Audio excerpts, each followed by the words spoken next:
Welcome to the Deep Dive.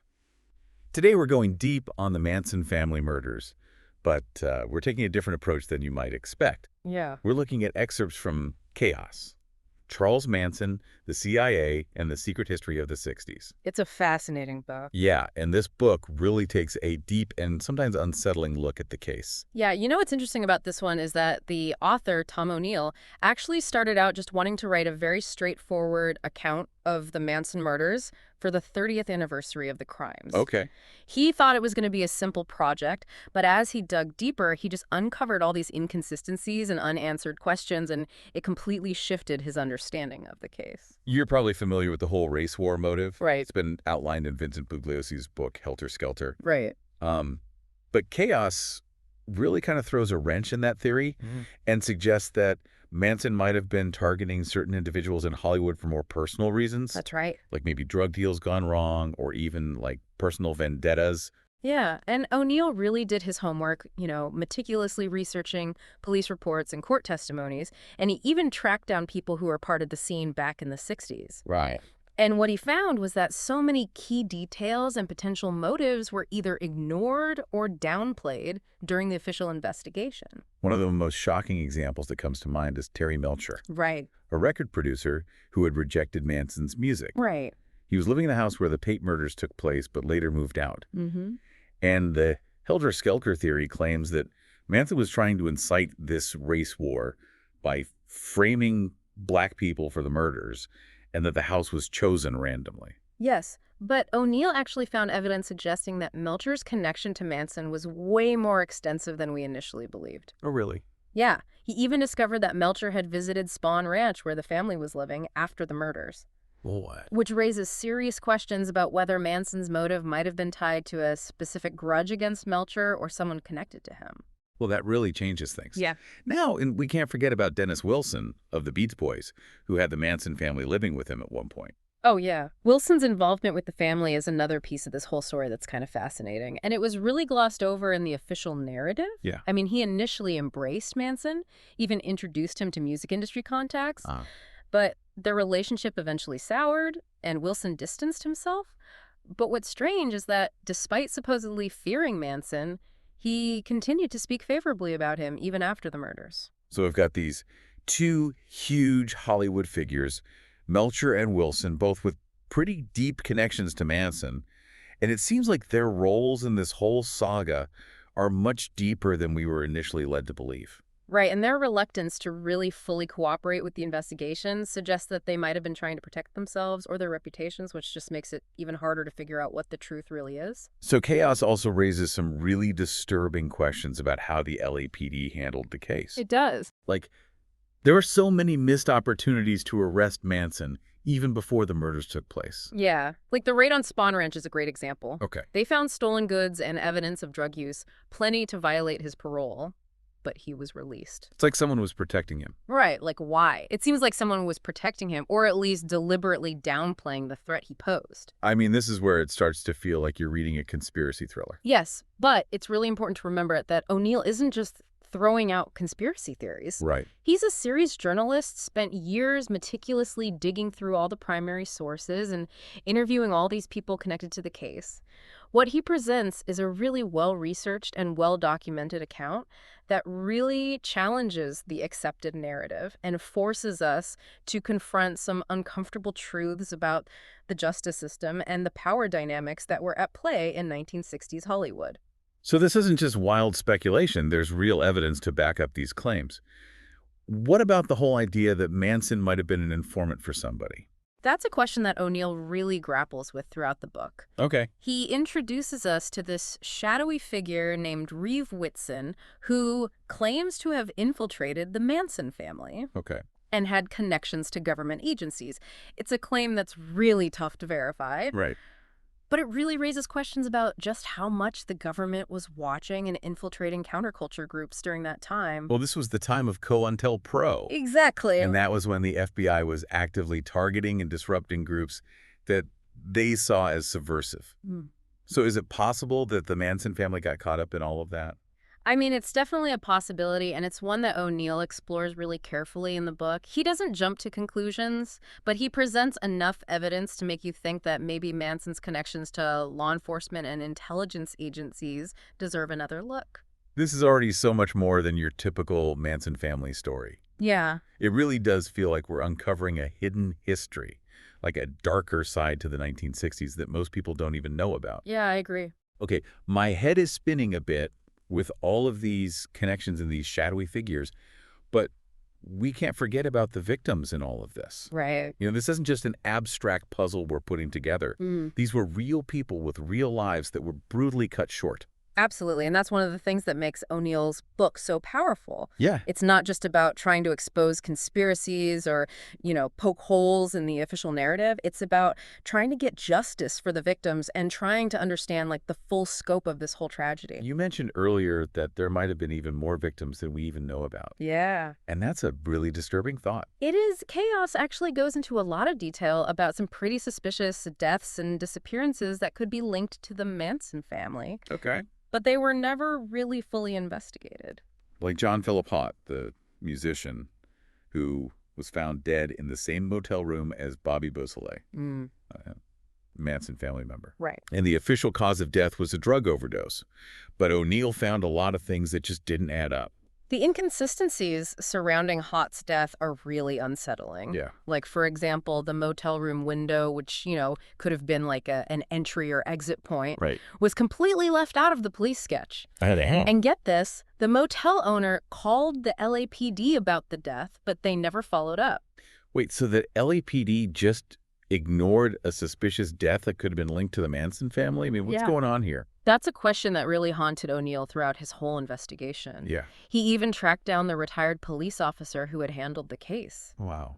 And the officer admitted that in hindsight, the circumstances surrounding Haught's death were highly suspicious. So why wasn't it investigated further? Was there some deliberate attempt to sweep it under the rug? Well, O'Neill doesn't really give us any definitive answers, but he presents enough evidence to suggest that Haught's death deserves a closer look. And it fits into this pattern of suppressed information and potential cover-ups that he keeps uncovering throughout the book. It makes you wonder if we'll ever really know the full truth about how far the Manson family's crimes really went. Yeah, and it really highlights the importance of what O'Neill's doing here. Yeah. He's not just rehashing old theories or sensationalizing the story.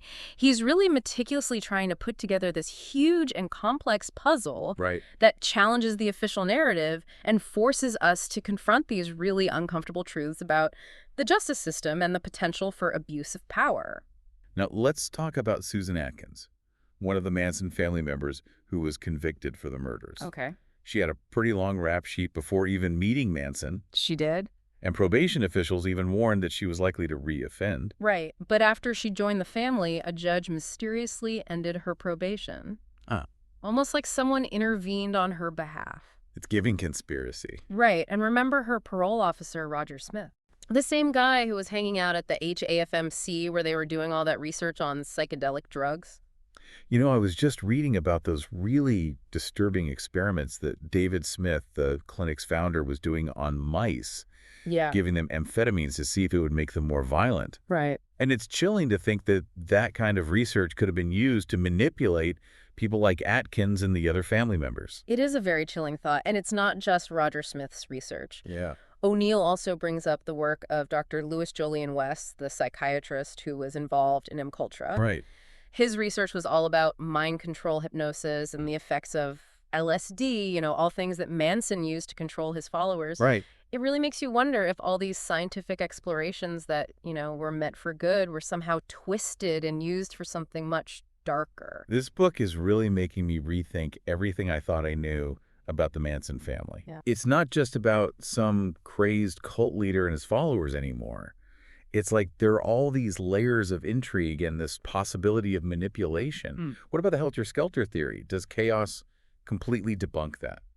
Well, O'Neill doesn't completely dismiss the helter-skelter theory, Okay. but he does point out a lot of flaws and inconsistencies. Right. Like, he questions how reliable the family members' testimonies really are. Right. A lot of them were heavily drugged and very easily influenced. Right. And then you have those key figures, Melcher and Wilson. Exactly. whose potential involvement was never really fully explored. And O'Neill even found discrepancies between the physical evidence at the crime scenes and what the family members said happened. Oh, really? Like, there's evidence that Sharon Tate might have been dragged, which the family never mentioned. Huh? And there were reports of gunshots and arguments at the Tate residence hours after they supposedly left. Wow. It just doesn't add up. So it's like O'Neill is taking this huge, messy puzzle that everyone thought was solved. And he's showing us that there's all these missing pieces and pieces that don't quite fit. Yeah.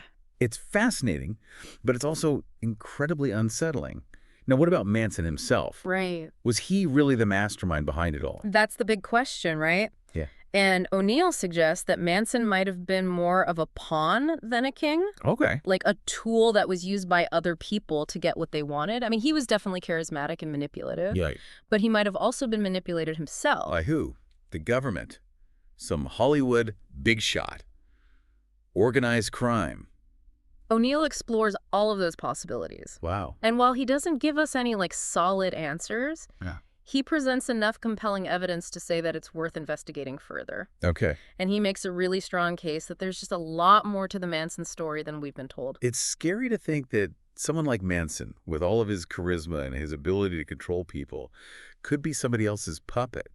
It adds this whole other layer of darkness to this already horrific story. It does, and it speaks to the larger themes that O'Neill's trying to get at in his book. Yeah. The abuse of power, the manipulation of narratives, and the search for truth in a world where things are not always what they seem. Well, we've talked about suspicious deaths and government connections and even mind control experiments. I mean, where do we go from here? What other pieces of the puzzle does O'Neill uncover? Well, let's shift our focus to the case of John Tenerelli, a Manson family associate whose body was found in Death Valley. Okay. The official cause of death was suicide, but O'Neill's investigation uncovers all these disturbing inconsistencies that suggest something much more sinister might have happened. Death Valley, that's where the family was hiding out when they were finally arrested, right? That's right. It seems like a pretty fitting backdrop for this whole dark and twisted story. So John Tenerelli, this Manson family associate, turns up dead in Death Valley, and the official ruling is suicide. But you're saying there's more to it. Yeah, O'Neill dug deep into this case and found a lot of things that just don't add up. Like, for one thing, the amount of blood at the scene was way more than you'd expect from just a single gunshot wound. Oh, wow. There was blood on the car's fender, the bumper inside the door, under the dash, even bloody palm prints and scratch marks. That does sound like a lot for a suicide. Was the gun ever recovered? No, they never found the gun. And get this, Tenerelli's wallet and ID were missing, too. It's almost like someone wanted to make it harder to identify him or to figure out what really happened. It almost sounds like someone's trying to make it look like something it wasn't. Yeah. O'Neill also points out that Tenerelli had shaved his pubic hair right before he died.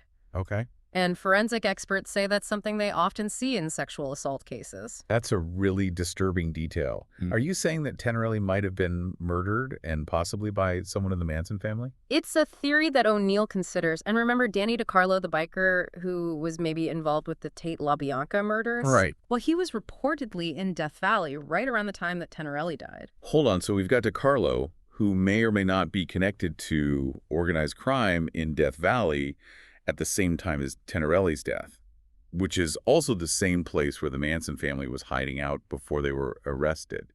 It's starting to feel like all these different threads are kind of coming together in this really desolate, lawless landscape. Exactly. Death Valley becomes the central symbolic place in O'Neill's investigation, like a place where the lines between the Manson family law enforcement and even the criminal underworld just get totally blurred. It's wild. So what happened was Tenerelli murdered, and did O'Neill ever get any answers? Sadly, no, this is where O'Neill hits a wall. He tried to get the LAPD's files on the case, but they said that they had destroyed all the evidence. What? And when he reached out to the Inyo County Sheriff's Department, they basically stonewalled him. They said that they couldn't give him any information because it would mess up their ongoing investigations. That's so frustrating. After all this work, it seems like the full truth about Tenerelli's death, and maybe even the true extent of the Manson family's crimes, might be lost forever. It's definitely possible. And it reminds us that even with all the research and investigation in the world, sometimes some mysteries just can't be solved. But that doesn't mean O'Neill's work isn't important. Right. It's valuable. Absolute Chaos isn't just your average true crime book. It's really well researched and deeply unsettling. And it challenges the story we all thought we knew about the Manson family and the things that were going on back then. Yeah, this book isn't about sensationalizing or exploiting this tragedy. It's about trying to get justice for the victims, exposing the potential for corruption and abuse of power, and making sure we remember that the truth is usually a lot more complicated and disturbing than we want it to be. You know what I find so powerful about this whole deep dive is that it doesn't just give us a bunch of conspiracy theories. It actually makes us think critically about how history is written, about the people in power, and how easy it is for the truth to get twisted or buried. Yeah, exactly. And it reminds us that even in super famous cases like the Manson murders, there are still tons of unanswered questions. And the fight for justice can be a really long and difficult road. If this deep dive has made you curious and you want to learn more about these mysteries for yourself, I definitely recommend checking out Chaos, Charles Manson, the CIA, and the Secret History of the 60s. It's a really eye-opening read and something you won't forget. And don't forget, keep asking questions, keep digging, and never stop looking for the truth, no matter how uncomfortable it makes you. Thanks for joining us on this deep dive. Until next time, stay curious.